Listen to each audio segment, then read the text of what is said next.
And hello, everyone. I appreciate the opportunity to speak to you and give you a brief overview of what we have seen at Microsoft regarding what we refer to as the hybrid war in Ukraine, and in particular, the cyber attack component of that hybrid war.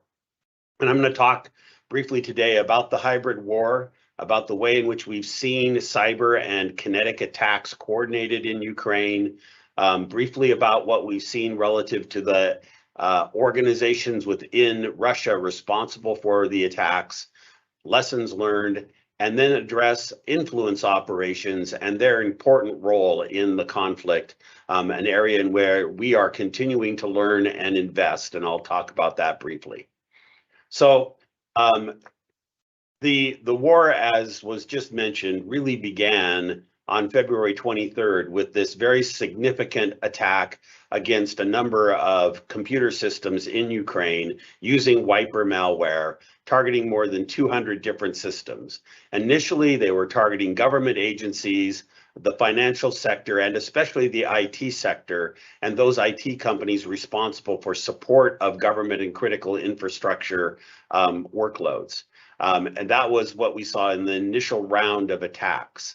But we have seen those attacks continue and expand into other critical infrastructure categories, especially energy and IT. And then more recently, as the Russian military campaign changed its strategy and moved to the east and focused on the Donbas region, we saw that both on the military side and on the cyber side, we saw coordinated attacks on transportation and logistics to both disrupt the delivery of weapons and other support for the military as it was transported across Ukraine from Lviv on the west to the east, but also humanitarian aid and other aid that was coming in from the west and being moved across Ukraine. So as we initially saw this, and the team, the Microsoft Threat Intelligence Center, or MYSTIC as we refer to that team, our team that tracks nation state activity across all the geographies and all the nation state actors, they were the ones who first detected the staging of the wiper malware Foxblade in a number of systems in Ukraine. Due to some earlier activity in Ukraine that we had observed, we'd established at that point a secure encrypted line of communication with senior cybersecurity officials in Ukraine, so that I personally was engaged in taking threat intelligence and tips that we developed both that day and every day since then as the war has continued, and then sending that to Ukraine so that they could take action on the ground with threat intelligence that we could provide to give them specific things to hunt for and look for in order to identify and defeat the efforts to utilize the wiper malware across the targeted systems. And we've seen that wiper malware over the course of the conflict evolve as it's been utilized different forms of wiper malware, different revisions to the wiper malware that's been deployed, partly in an effort to try to defeat the efforts of the Ukrainians to prevent the success of the wiper malware. So we've done a number of things to help. The first, as I already mentioned, is we've had 24/7 secure communications of threat intelligence, and that continues literally to today.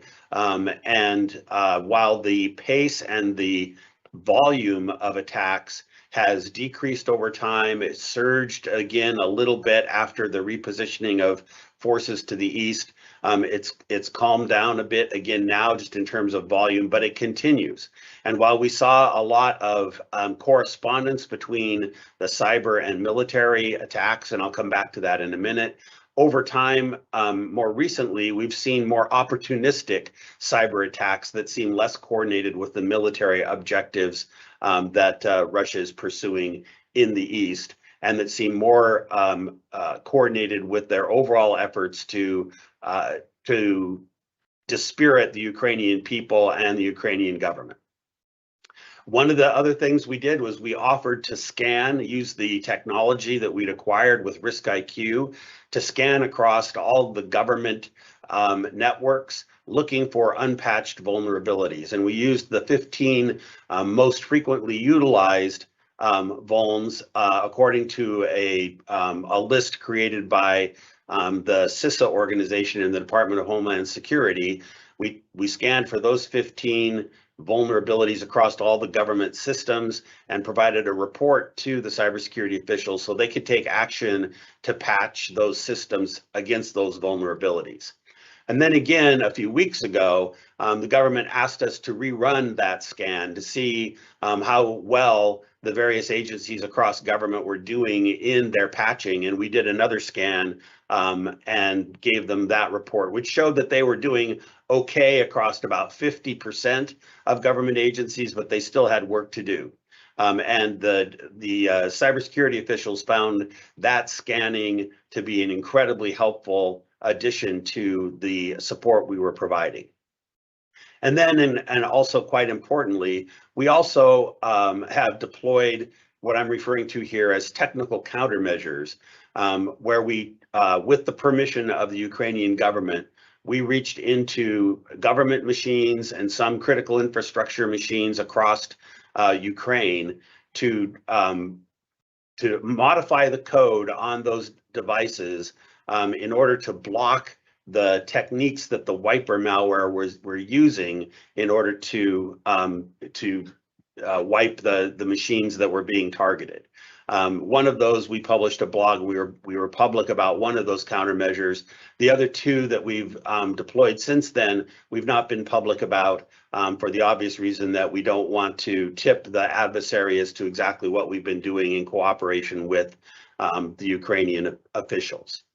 The other thing that we did was, while tensions were increasing earlier this year, the Ukrainian legislature passed a new law, which for the first time would enable Ukrainian government workloads to move to the cloud. And about a week after the war began, President Zelensky actually signed that law into effect.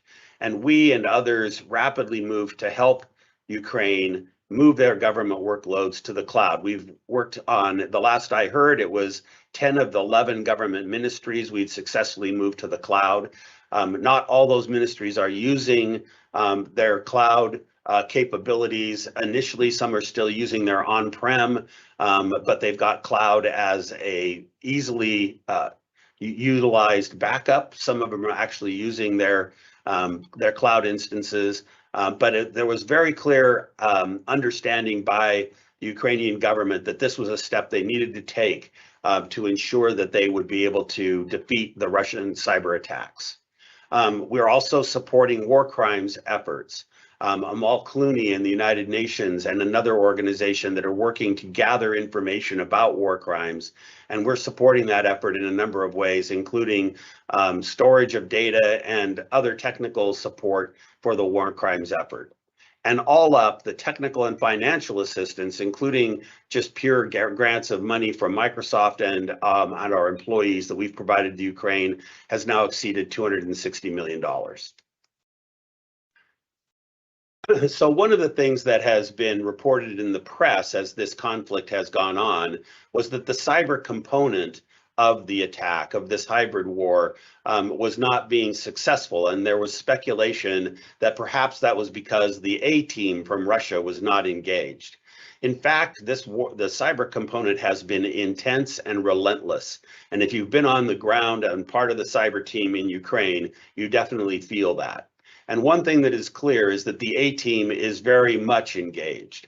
The Mystic team here at Microsoft tracks the nation-state activity groups in Russia, utilizing, as we do with all of the nation-state organizations that we track, utilizing these elemental names.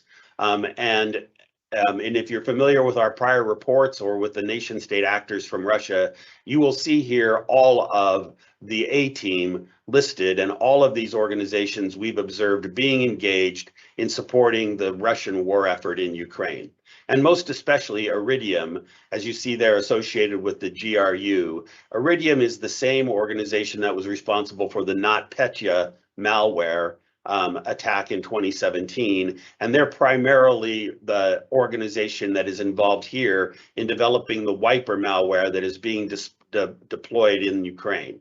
But Strontium, which we've engaged with many times, has also been engaged in data theft and phishing, military targets, gathering information. Nobelium, an incredibly sophisticated nation-state actor, has also been gathering intelligence both within Ukraine, but also in countries supporting Ukraine with relentless attacks to seek intelligence and information.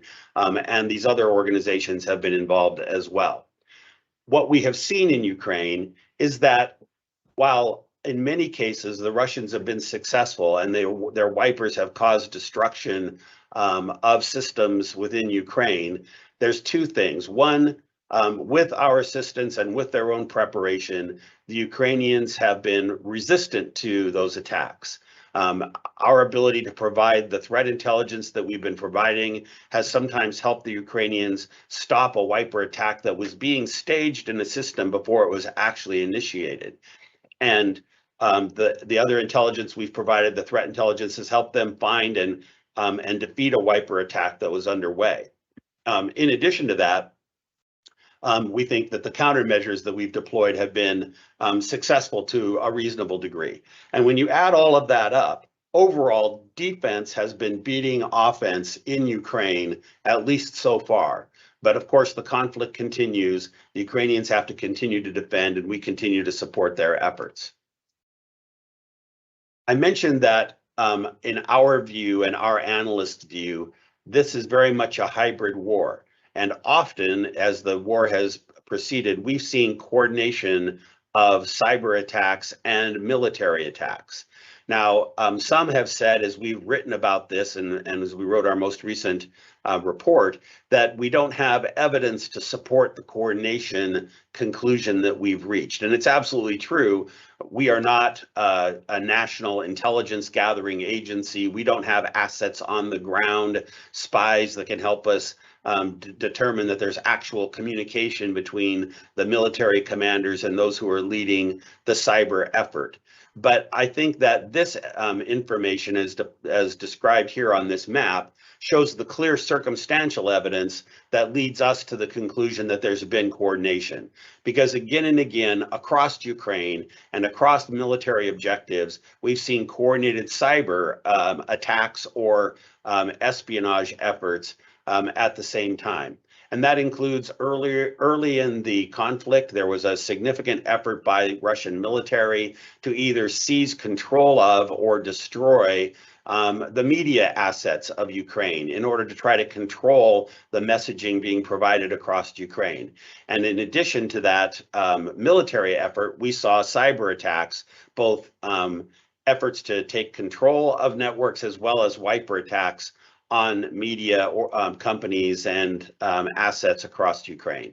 And then, as I mentioned, and more recently, and this is in the top left corner, we saw attacks in late April and early May targeting the transportation assets of Ukraine.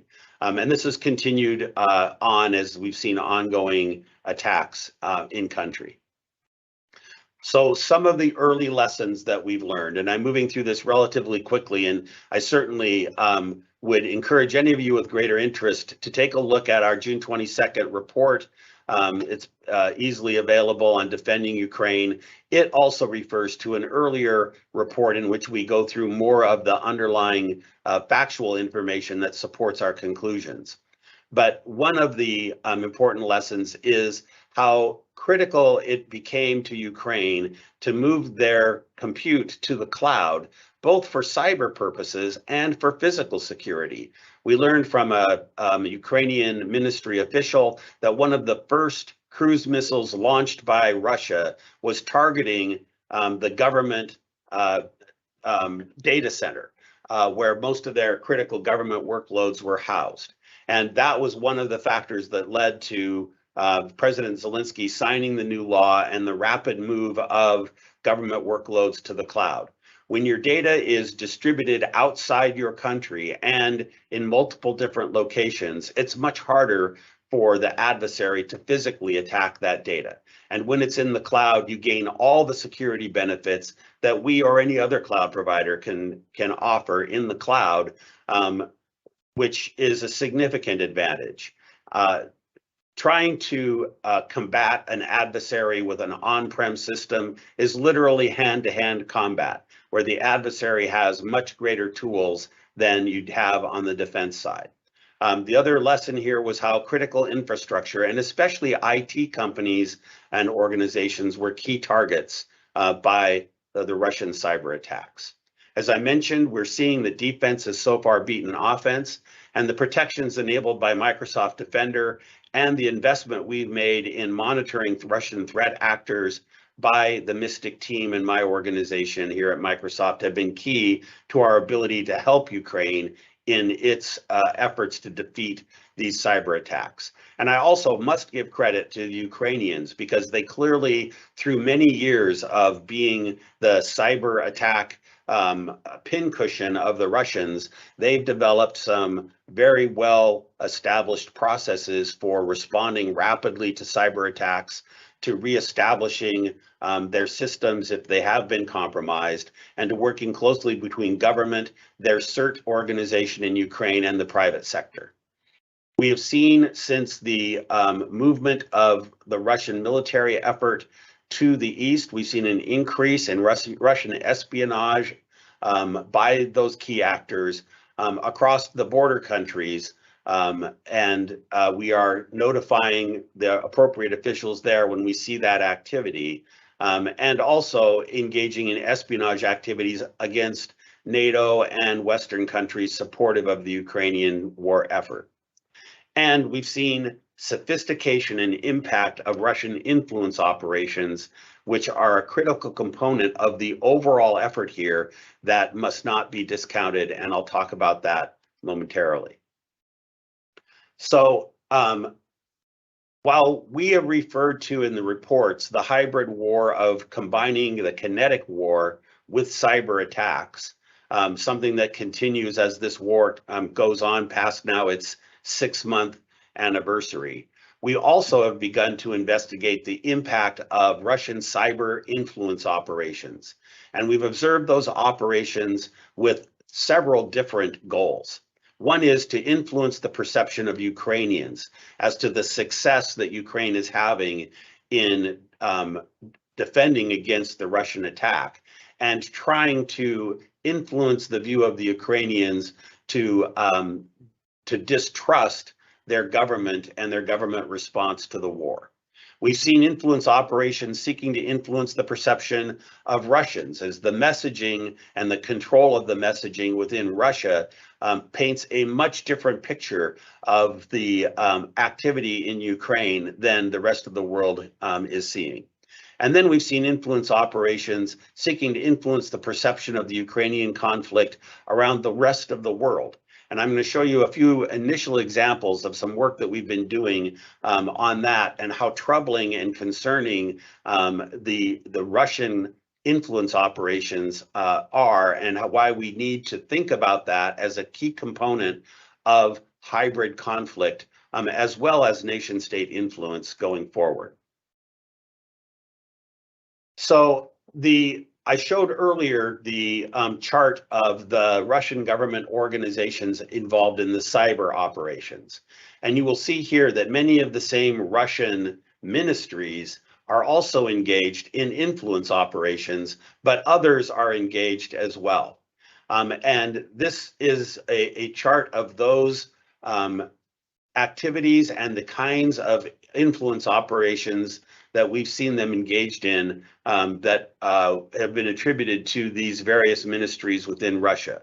It is a significant component of Russian foreign policy and of their support, their efforts to gain international support for their effort in Ukraine, that they have this broad strategy, and they're very sophisticated. This isn't something new. They've been developing this capability for many years. They're very good at it. They're very sophisticated at it, and it extends far beyond the Ukraine to their efforts to conduct disinformation and influence operations on a number of topics, targeting the West and targeting democracies as part of their foreign policy objective of decreasing the confidence of the citizens of democracies in their form of government, something that they are working at very hard and are having, unfortunately, a significant amount of success.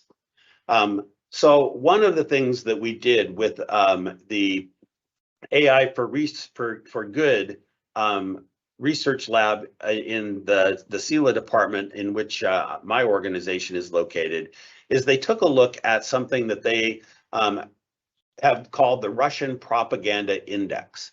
And what this is the initial cut at trying to understand the extent and significance of Russian influence operations. And so they look at RT and Sputnik, two state-controlled media sites, and they look at consumption of RT and Sputnik populated web pages across the internet. So this is a proxy for the full scope of Russian influence operations, which are much more sophisticated, much more broadly scoped, and much more influential than this particular slice of data would indicate. And yet this slice of data demonstrates just how powerful this effort is. As the war began, you see consumption of those web pages, RT and Sputnik web pages, by more than 400% within Ukraine. And while it peaked in early March and has been going down since then, the consumption is still much higher than it was before the war. And we looked at some other issues to just try to get a sense of, how sophisticated and deliberate these efforts were.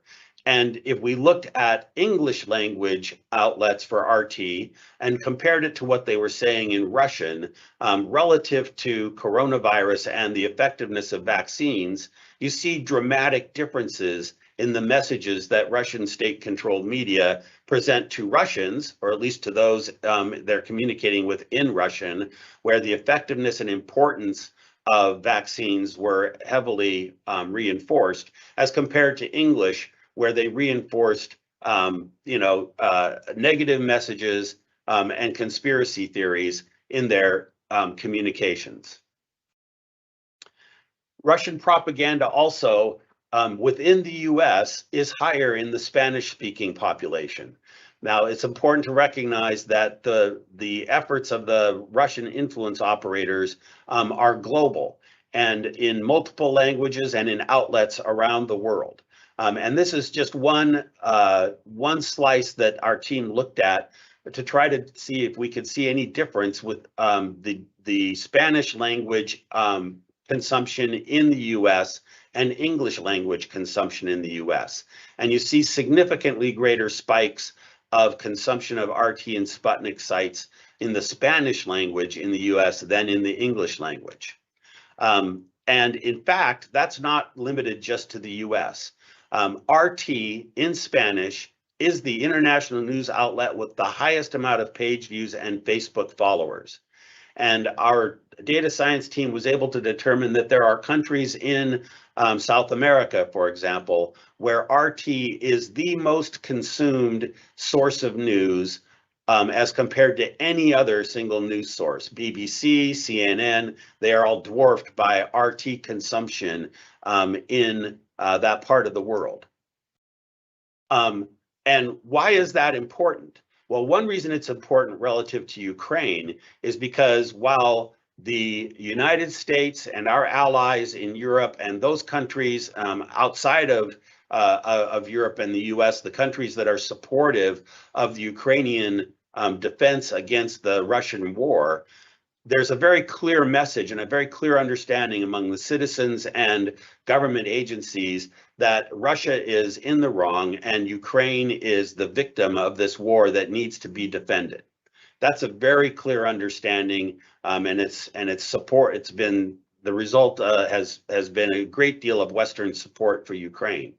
But in much of the rest of the world, the Russian messages that it was necessary for them to invade Ukraine because of US-based bioweapons labs or a high concentration of fascist military building up in Ukraine, and some of these other disinformation campaigns have been very effective. And there are many places around the world and many countries around the world where the view is that the Russian action was appropriate and should be supported.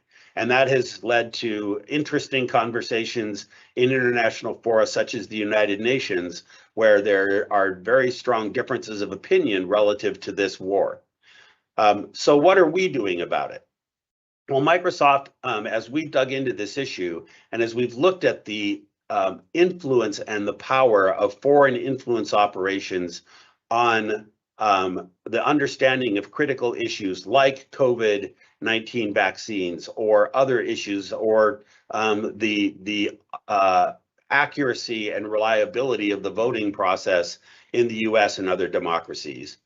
We've concluded that this was an issue in which we needed to invest in and provide more insight into what Microsoft can contribute uniquely to both identifying and defending against this threat of influence operations.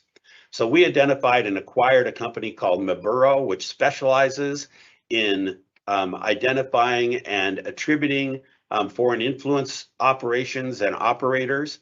And we've combined them with our threat context analysts, the team within my organization that analyzes the activity of Russian, North Korean, Iranian, and Chinese cyber actors. We've combined those analysts together in a new organization called the Digital Threat Analysis Center that's part of my team.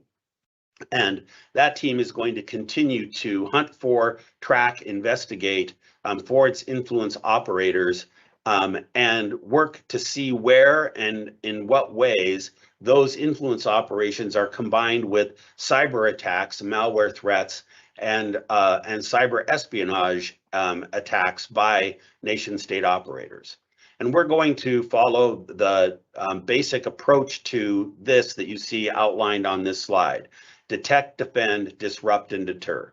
Where the defend is going to be primarily using the power of transparency, just as we do with nation state cyber activity, where we frequently are willing to go public and attribute nation state attacks to those nations that are engaged in those attacks. We'll be doing the same thing with influence operations, alerting the public, policymakers, and government officials to these influence operations, to who's behind them, and to the ways in which they are being conducted, how they are being distributed, how they're being amplified, and in general, increased knowledge of the extent of these deliberate influence operations by nation state actors. We believe it's important to reinvigorate traditional journalism, and the team here is working on a number of efforts to do that, as well as supporting public civics education and helping American public and the public of like-minded democracies to become more sophisticated consumers of information.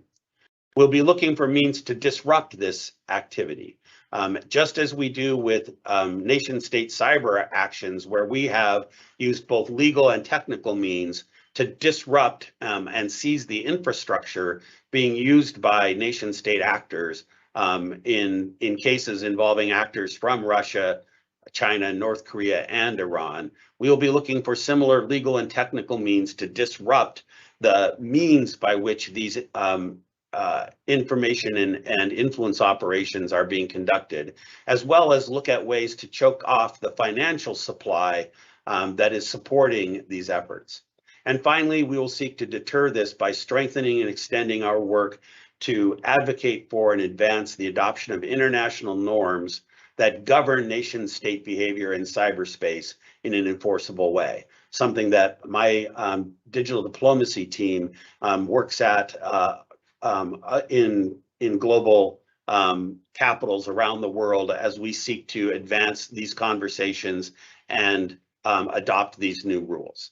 So that was a very quick summary. I want to thank you for the opportunity to talk to you about what we're seeing and turn it back over now to the presentation. Thank you, Tom, for this great information. Yes, as mentioned at the beginning, we have Chris and Doug here that will relate to Tom's story, our threat intelligence capabilities offered with several of our products. And I think, Chris, you want to go on, or Doug?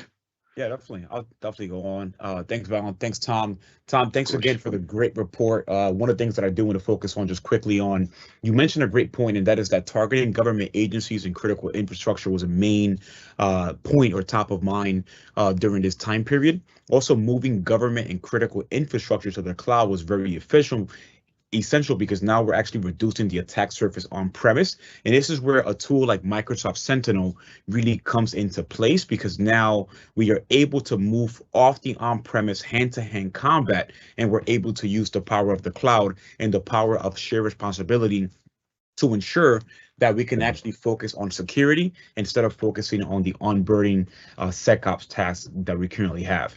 You know, Microsoft Sentinel is a cloud-native solution. This allows us to scale automatically. Hence, it puts no limits to compute or storage resources. So this right here was definitely one of the tools that was heavily considered during this time to ensure that we can actually reduce the attack surface on premise. I do want to cover quickly how Microsoft Sentinel can definitely help out when it comes to these nation state attacks. One of the most commonly used form of CTIs is threat indicators, which is also known as indicator of compromise. So threat indicators are data that are associated or observed artifacts such as URLs, file hashes, or IP addresses with known threat activities such as phishing, botnets, and also malware. I do want to emphasize and highlight one of the biggest threat actors that was very active during this time, and that is Noblium. So Noblium is a nation-state attack and a Russian-sponsored group of hackers, which is actually widely known as the most sophisticated in history. Noblium, just to give more context here, is the same actor behind SolarWinds, and they were definitely active during this time as well. The target here was to target downstream customers of multiple cloud service providers, also managed service providers, and other IT services organizations. In the next graphic here, I have a quick presentation that just shows you the type of activities and techniques that were actually implemented during this time. So of course, social engineering was one of the most common techniques that were actually implemented, and also credential theft, so moving laterally and impairing the Azure AD trust relationships between cloud service providers was definitely prevalent during this time to be able to gain on-prem access to these different targets. Now, when it comes to Microsoft Sentinel and what it can bring to the table, Microsoft Sentinel, the great thing about it is that with the threat intelligence that we have, not just in Sentinel, but also in the broader Microsoft security stack, we are able to take advantage of the curated threat intel feeds that we have as part of Microsoft Threat Intel. And here we have the different ways that we can actually ingest data or these different threat intel feeds using Microsoft Sentinel. We can use taxi servers. We could definitely use TIP, threat intelligence platforms. We can also use the importing of indicators from a flat file, a JSON, or if not, a CSV file. And of course, we could definitely use playbooks as a vehicle to ingest data. I do want to mention that as part of Microsoft Sentinel, we do have native threat intel that's already bolted into the product. So this allows us to stay appraised of these different attacks. Once we ingest data into Microsoft Sentinel, hence the threat intel feeds, we do have the ability to have access to log analytics, and this allows us to empower our security operations team to do more correlation and to also do more digging when it comes to the different threat activities. Here I have a quick IOC. I do not recommend you to try this at home or in your own demo environment, but this right here is a IOC from Noblium, and I just want to show you how the power of the out-of-the-box TI mapping analytics in Microsoft Sentinel can greatly help out. Here in this first graphic, I do have a quick screenshot of the different logs that we are able to satisfy with the out-of-the-box TI mapping in Microsoft Sentinel. Here we do satisfy common security logs, security alert data, Office activity, AWS CloudTrail. So we do have a wide variety of the different logs that we do have support for. And again, all this content is out of the box and native within Microsoft Sentinel. So as soon as you onboard, you are able to take advantage of these analytic rules. Once we find a map or a matching from the analytic rules and the logs that you currently have in your environment, we are then able to elevate that into an incident. From that incident, we are able to do more triaging because the indicators are actually published to a threat intelligence indicators table. So here we do have the ability to take advantage of the out-of-the-box mapping analytic rules, elevate it into an incident, and then from there do some more digging. Now, the great thing about Microsoft Sentinel and this out of the box and native solution is that it does provide flexible options to be able to automate. It also orchestrate. So after we have an incident that has been elevated, we do have the opportunity to conduct incident management, enrichment, and of course, remediation of the threat activity. On top of that, we do have the ability to fine tune, and we are able to do that with other capabilities inside of Microsoft Sentinel, including watchlist that could really help us fine tune the threat intel indicators and also the different incidents that are being generated. Now, to add more context, we do have a great partnership and collaboration with RiskIQ and the Better Together story. And for that, I definitely want to pass it on to my great colleague, Doug, who would go more into depth on how RiskIQ was able to contribute into this mission. Thank you, Chris. Thank you, Tom, as well.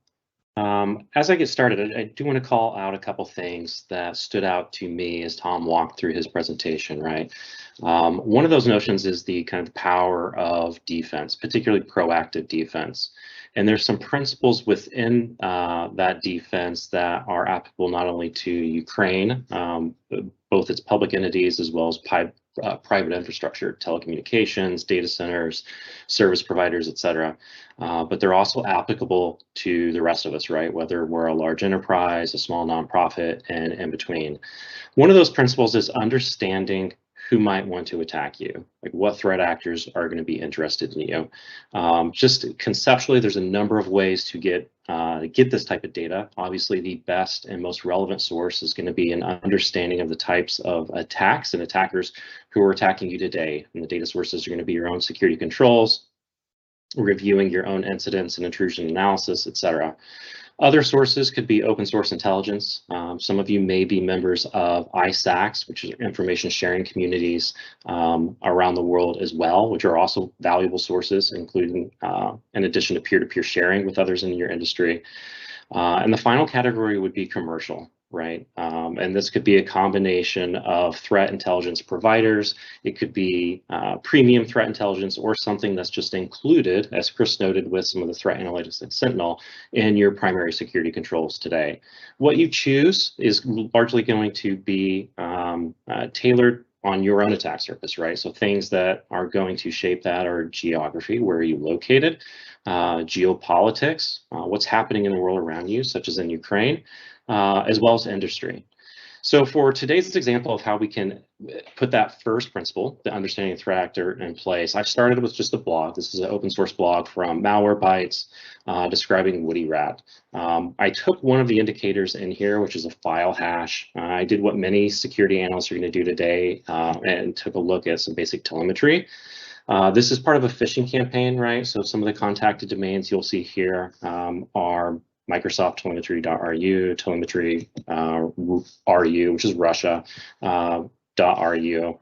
And then I started to dive deeper, right? As I mentioned, ingesting threat intelligence and understanding the attacks from a Microsoft Defender threat intelligence standpoint, we have articles, both open source as well as produced by our own MDTI security researchers, as well as research from Mystic and others inside Microsoft that we've started to publish and share with the community.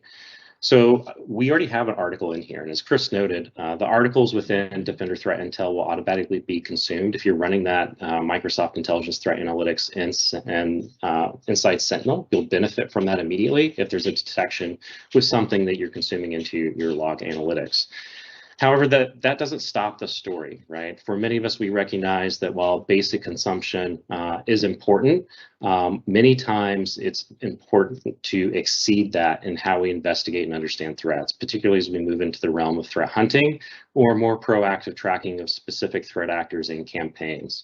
The example I would give is if we continue on this woody rat story, right? I picked up one of the domains that we saw in the virus total report, Microsoft-telemetry.ru. And within the Defender Threat Intelligence product, we start to investigate and pivot. There's a number of data sets that are being collected here that will allow you to make connections that you may not have been obvious otherwise, and could expand your ability to do more complete threat hunting, or just bring them back into your TI Blade and Sentinel for monitoring and detection purposes. So if we take this domain in particular, if I scroll down here, there's a number of passive DNS resolutions, right? This tells us a little bit about where this infrastructure has been hosted over time. I focused on a single IP address that's within the time windows of some of the attacks of the Woody Rat, and I've chosen to drill down further on that. As I look at that, I see a number of other domains. One I recognize off the bat because this was mentioned in the original article as a C2 domain as part of the delivery and follow-on communications of the Woody Rat malware. We started with Microsoft-telemetry.ru, and I've identified an additional domain in this case, mail2.passel.ru. I can continue to drill down on this and dive deeper and expand my investigation to include finding new IP addresses, right? So if I drill down on this one that ends in .29 as well, I find something else that fits, right? So if we had read the complete blog, there was a lot of Microsoft themes lures in the phishing, as well as Microsoft themes within the C2 naming convention as well. So we've identified a new one that wasn't part of the additional report here, SharePoint.4ol.ru. At this point, I can do what I have been doing with many of the other items in my investigation. I can come in and add them to a project. And then when I am ready and I validated this, I can export all of these items and leverage them to continue my threat hunting in my XDR, or add them to my TI Blade and Sentinel or SIEM of choice for enhanced monitoring and detection purposes.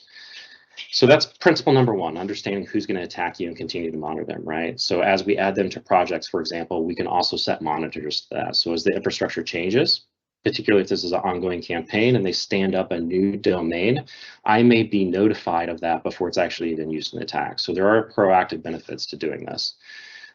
Principle number two is understanding what you need to attack or what you need to protect.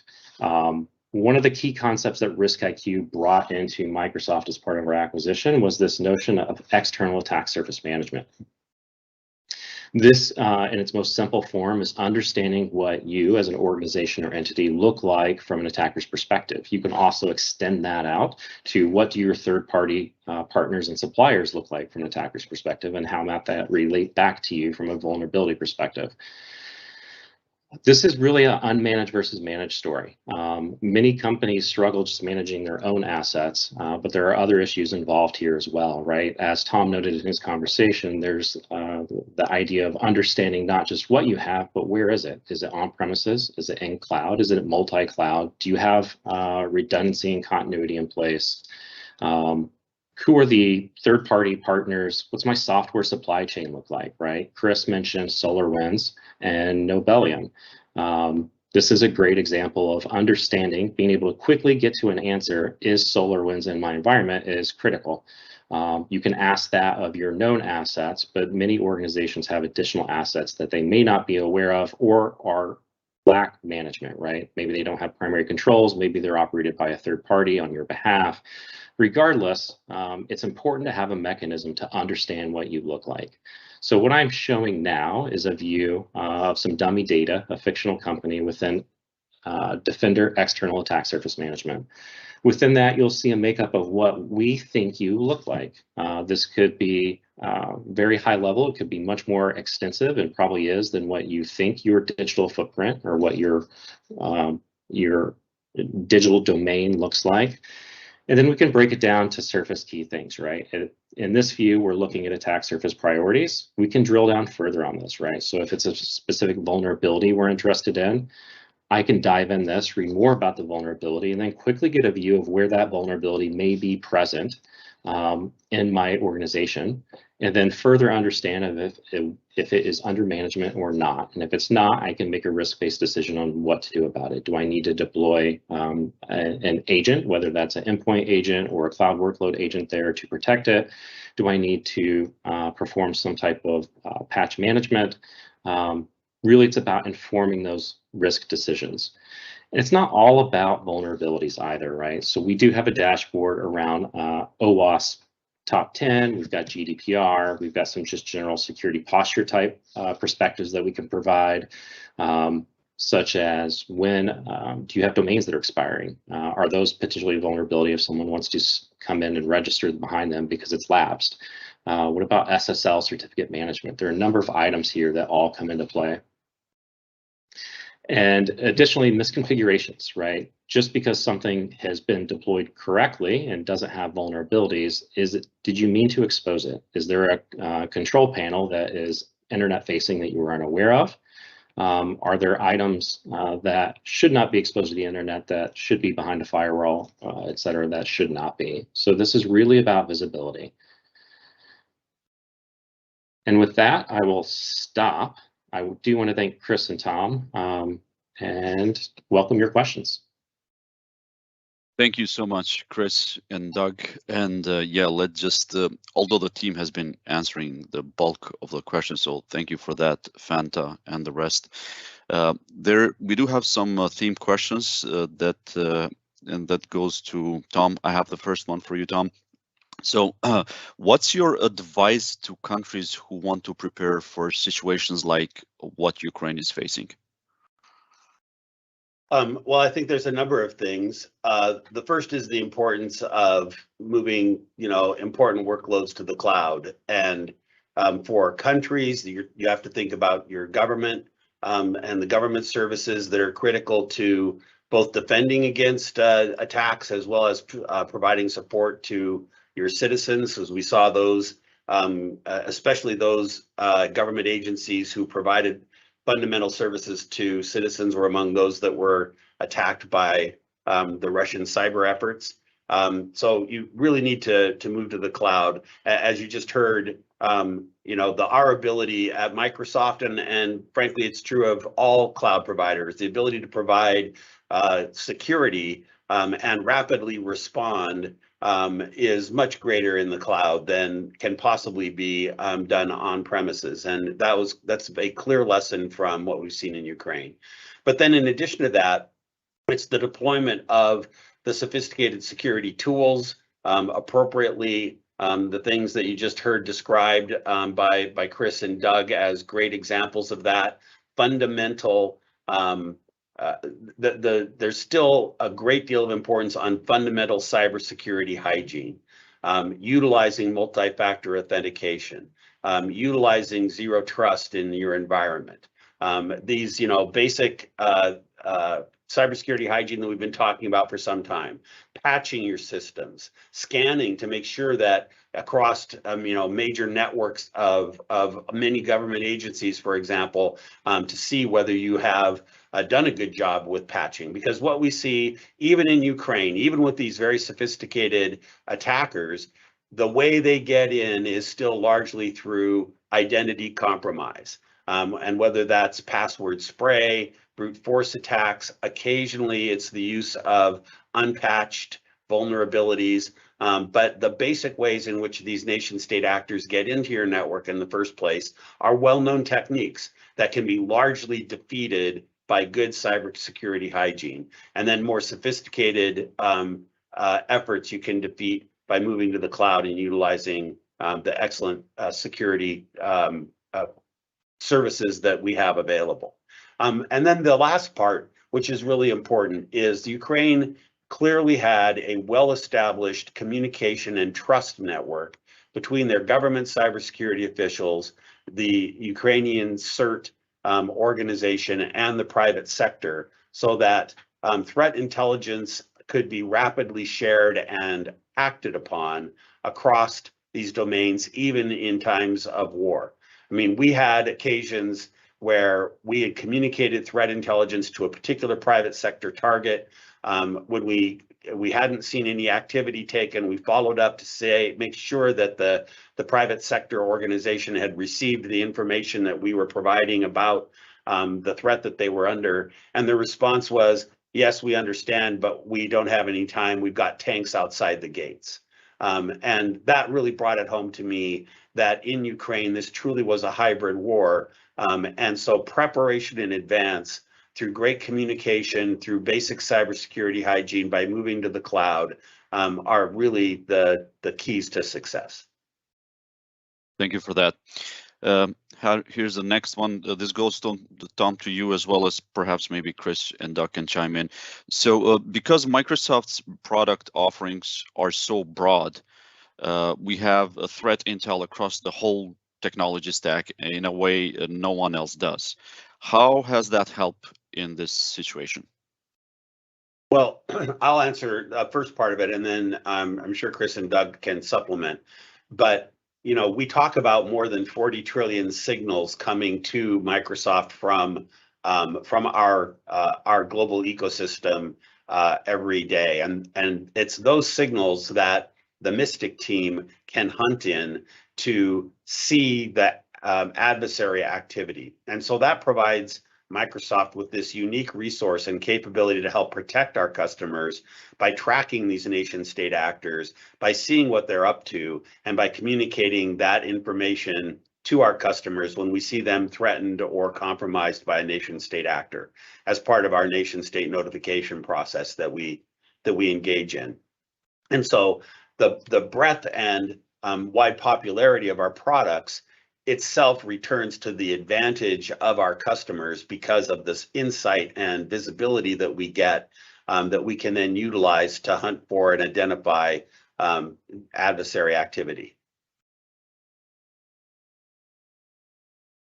Thank you. Chris and Doug, anything to add on to that? Yeah, I'll add a piece there, right? As the newest addition to the Microsoft security family with the RiskIQ acquisition, we had our own excitement joining this organization based on the types of data and telemetry it has. It enriches our threat intelligence story. Not only that, but we believe our own data sets and our ability to like crawl the internet essentially and provide it in a productized fashion for both defensive purposes for the attack surface as well as threat intelligence help complete that story. That bore out, as you saw, with our ability to support the Ukrainian activities, particularly with vulnerability scanning. But it's a story for us that gets better by the day. So our product in particular, Defender Threat Intelligence, is about 3 weeks old now. And there's an entire roadmap ahead of us in how we can better piece these pieces together, right? Including Mystic, Sentinel, Defender for Endpoint, and M365 Defender. There's a lot of opportunity in front of us to make that holistic picture and tools available to our users. Thank you, Doug. Tom, I remember you mentioned you have a hard stop at the top of the hour. Do you have time for another question? I do have time for one more, I think, and then okay. I'm going to have to drop. Great. So here's the last one then. It's been exactly 6 months since the war in Ukraine started, and knowingly that Russia is one of the world's major cyber powers, how would you describe the current state of the cyber war between Russia and Ukraine? Who's winning? Well, as I mentioned earlier, so far at least, defense has been winning over offense. And that's not to say that there hasn't been success by the Russians, damage, disruption. There certainly has been, but the Ukrainians have responded to that rapidly. And the combined ability of Ukrainians and private sector support from us and so forth has really I think generally has caused the cyber war to be more effective for the defense. The current state of the war is, it's ongoing, and the cyber attacks continue. While I don't send threat intelligence to my contacts in Ukraine every single day or multiple times a day as I did early in the conflict, it still is multiple times a week.